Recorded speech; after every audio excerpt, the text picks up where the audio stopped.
안녕하세요, 강지원입니다. 숨 쉬는 방법을 배우거나 훈련 받아본 적 있으신가요? 폐는 내가 어떻게 숨을 쉬느냐에 따라 그 건강이 많이 달라진다고 합니다. 오늘은 송슬기 가정의학 전문의를 만나서 우리의 폐의 구조는 어떻게 생겼고 어떻게 하면 우리의 폐를 더 건강하게 유지할 수 있는지 알아보겠습니다.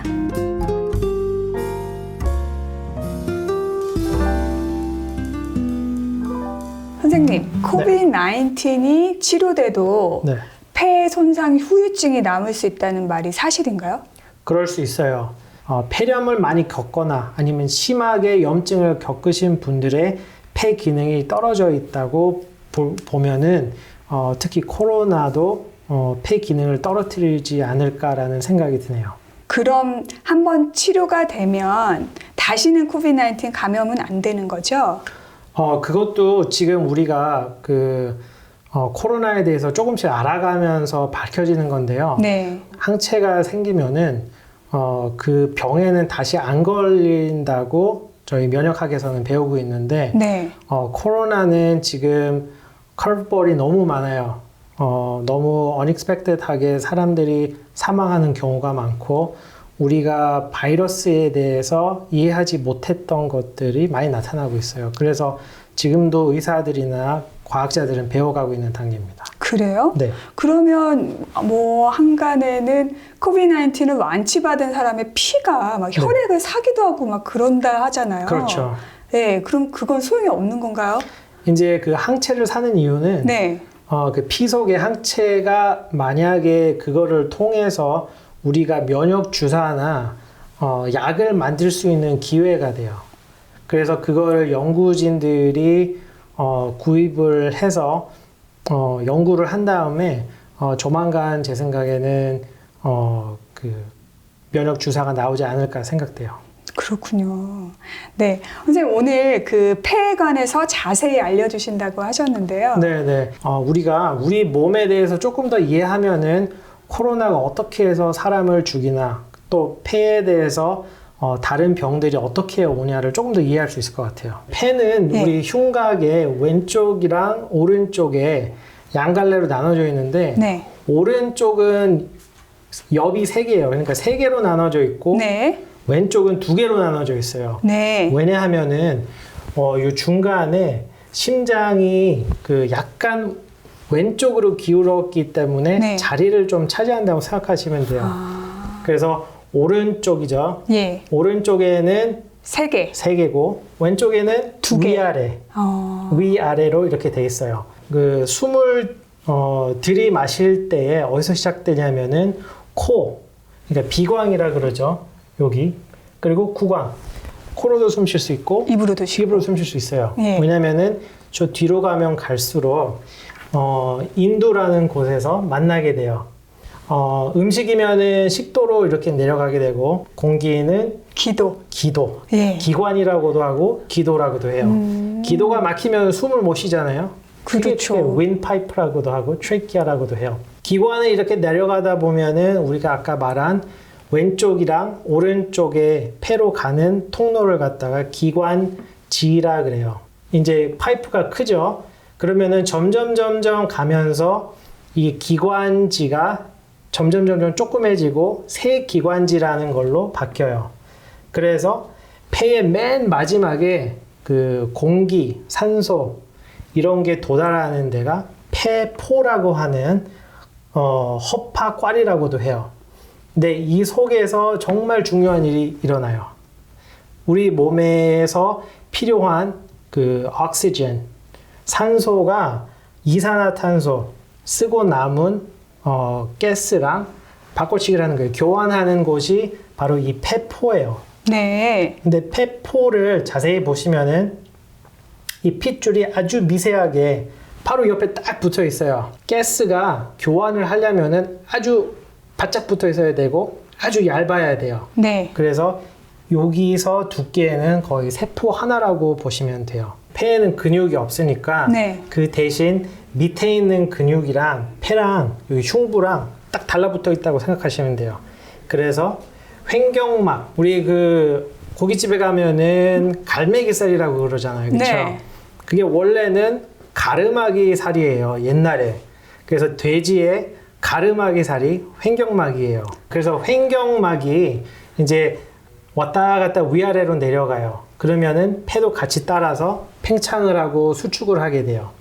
그러면서 이제 폐 속에 있는 공기가 바깥으로 나가고 이제 바깥에 있는 공기가 다시 들어오게 돼요. 그 들여 마시는 공기에는 산소가 한 21%밖에 없어요. 네. 21%가 조금밖에 안 되는데 우리의 몸은 항상 산소를 필요로 해요. 그러니까 이 폐포에서 그 교환되는 산소가 많이 없다고 보시면 돼요. 그러면 어떻게 해요?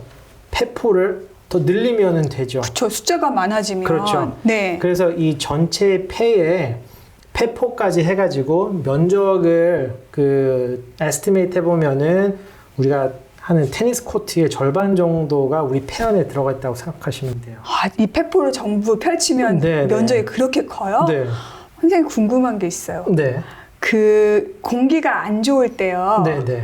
숨을 네. 참거나 살짝 쉬는 게 좋은 거죠. 뭐 만약에 무슨 큰 트럭이 매연을 막 이만큼 뿌리고 가요. 네. 그러면은 그 공기는 안 좋으니까 살짝 쉬어도 괜찮아요. 그러면 여기까지 안 가는 거예요? 그렇죠. 근데 우리 의학에서 사탄이라고 하는 거 뭐라 그러죠? 담배. 담배죠. 네. 조금만 흡입을 해도 이 기관이나 기관지에 염증이 많이 생기고 네. 염증이 생기면은 이거를 가려주려고 그 끈적끈적한 뮤신이라는 성분이 나와요. 흔히 말하는 가래죠. 네. 그래서 담배 피시는 분들이 가래를 그렇게 많이 뱉으시는 거예요. 만약에 그 담배의 연기가 이 폐포까지 가면은 어떻게 돼야 돼요? 너무 안 좋을 것 같은데요? 그렇죠. 염증이 일단 많이 생겨요. 예. 염증이 생기면은 우리가 아까 말했던 폐포 세포와 그 모세혈관의 거리가 부어 있으면은 멀어지겠죠. 더 멀어지죠. 예. 그러면은 산소 교환이 안 된다고 보시면 돼요. 오래 피신 분들은 네. 염증이 오래 가면은 딱딱하게 경화가 될 수도 있어요. 그러면은 이 폐포는 죽은 거예요. 네. 죄송하지만 돌아올 수가 없어요. 한 번 죽은 폐포는 다시 돌아오지 회복이 안 않아요. 네, 우리 생에서는 회복이 안 돼요. COVID-19 코로나 바이러스는 우리가 이해하기 참 힘들게도 지금 캐릭터리스틱이 있는데요. 그 중에 하나가 이 기관지로 들어와서 폐포까지 이렇게 간 다음에 염증을 일으켜요. 얘네들은 틀린 점이 뭐냐면은 그 박테리아나 바이러스가 염증을 일으켰을 때 면역 세포를 부르는 시그널이 있어요.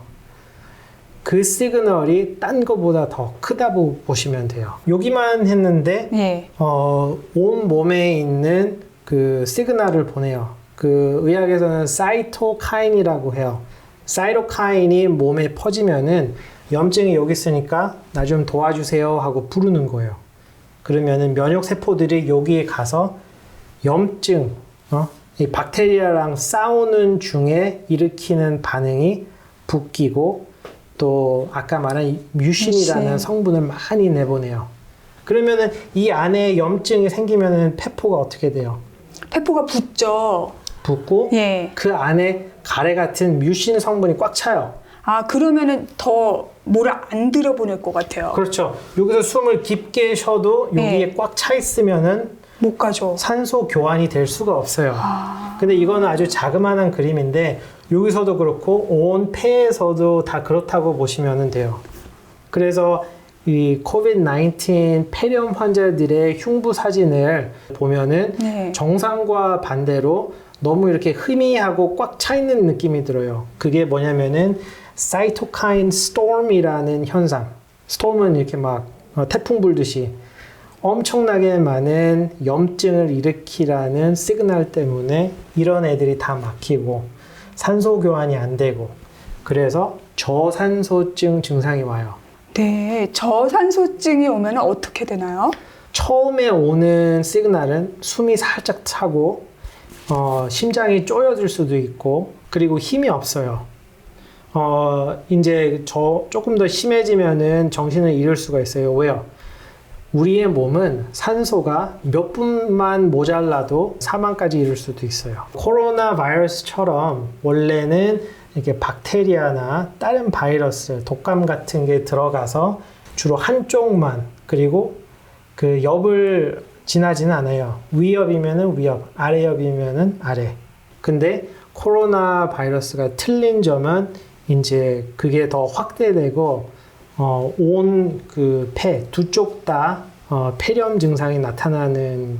그럼 선생님 이제 이렇게 폐포까지 보고 나니까요. 제가 네. 아까 잠깐 질문 드리긴 했는데 네.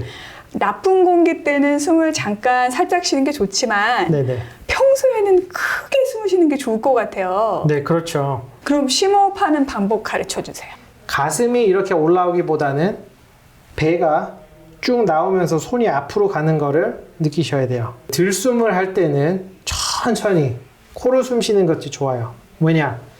우리의 공기에 노출되어 있는 폐가 필터로 할 수 있는 찬스를 많이 줘야 되는데 그 중 하나가 코. 코 속에는 코털도 네. 있고 거기에는 콧물도 있어요. 입에는 털이 있어요?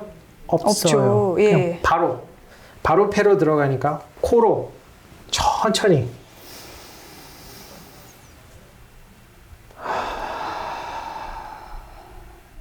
또 폐를 건강하게 만들 수 있는 방법이 있을까요?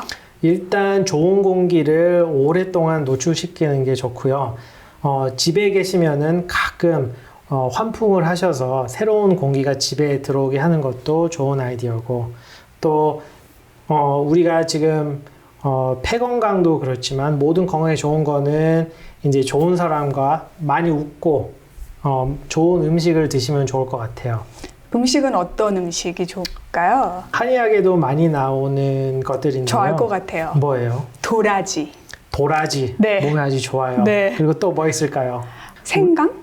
생강. 예. 자, 요즘에 코로나 때문에 많이 되고 있는 음식 중에 하나가 생강이에요. 생강에는 뭐 슈거롤 그리고 진저롤이라는 성분들이 아주 많아요. 그 쌉쌀하게 그 맛나는 생강의 그 특유의 향이랑 맛. 있죠. 네, 그게 우리 폐에 염증을 가라앉혀 준다고 연구가 많이 돼 있고요.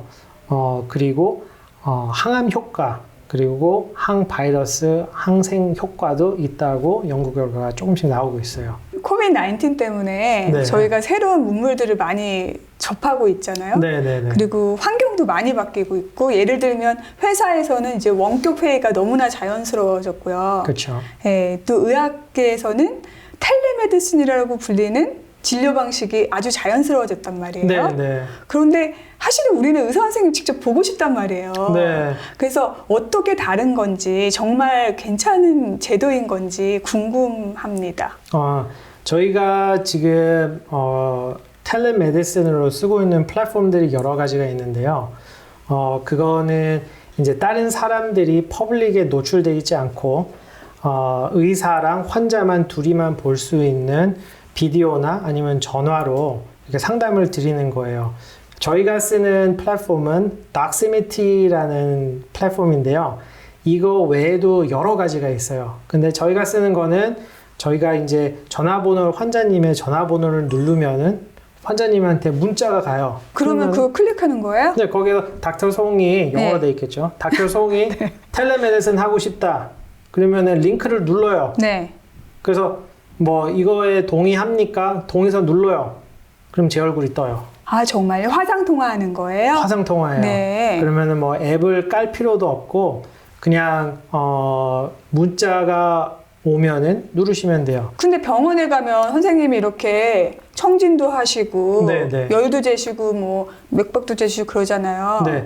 근데 이제 텔레메디슨은 굳이 안 오셔도 우리가 청진기를 되는 상황이 아니어도 이렇게 진단을 내려드릴 수 있는 환자님들만 텔레메디슨으로 따로 해드리고 있어요.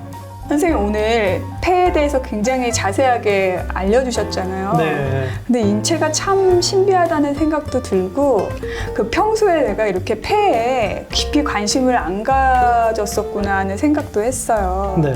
네, 그래서 이제부터 정말 폐를 좀 더 아끼고 사랑하는 그런 습관을 가져야 되겠다. 라는 생각도 했고요. 또 생강, 도라지, 브로콜리, 무 열심히 먹어야 되겠다는 생각도 했습니다. 오늘도 여러분의 건강한 삶을 응원하는 강재원의 100세 시대였습니다.